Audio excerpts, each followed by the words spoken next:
বিএনপির চেয়ারপারসন ও সাবেক প্রধানমন্ত্রী বেগম খালেদা জিয়ার মৃত্যুতে গভীর শোক ও দুঃখ প্রকাশ করেছেন আওয়ামী লীগের সভাপতি ও সাবেক প্রধানমন্ত্রী শেখ হাসিনা।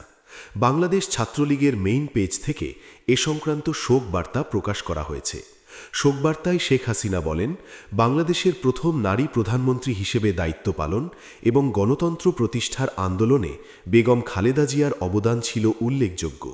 তার মৃত্যুতে দেশের বর্তমান রাজনৈতিক অঙ্গনে এবং বিএনপি নেতৃত্বে এক অপূরণীয় ক্ষতি হয়েছে। তিনি আরও বলেন, আমি বেগম খালেদা জিয়ার আত্মার মাগফিরাত কামনা করছি। বার্তায় শেখ হাসিনা বেগম খালেদা জিয়ার পুত্র তারেক রহমান সহ শোকসন্তপ্ত পরিবারের সদস্যদের প্রতি গভীর সমবেদনা জানান।